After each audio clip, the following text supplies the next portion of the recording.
واجب الاحترام ساتھیوں، آج کے درس میں ہم سورہ انفال کے متعلقہ خالق کائنات کے کچھ احکامات پہ غور کریں گے۔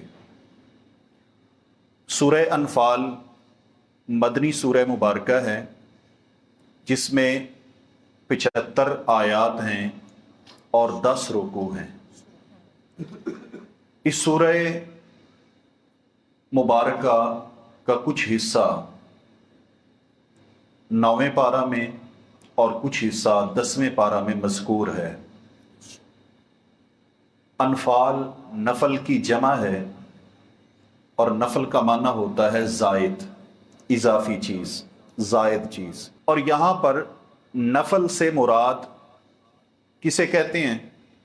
یعنی عموماً ہم بھی ایک نماز ہے جس کو نفل کہتے ہیں، کیونکہ وہ نماز جو اللہ تعالیٰ نے ہمارے اوپر فرض کی ہوتی ہے وہ اس سے اضافی ہوتی ہے، اس لیے اس کو تطوع بھی کہا جاتا ہے، یعنی وہ عبادت جو انسان اپنی خوشی سے کرتا ہے۔ اس کو نفل بھی کہا جاتا ہے، یعنی وہ عبادت جن کو انسان فرض عبادت سے زائد ادا کرتا ہے۔ اور یہاں پر جہاد کے معاملات میں جب نفل کا لفظ بولا گیا ہے تو اس سے مراد ہے مال غنیمت۔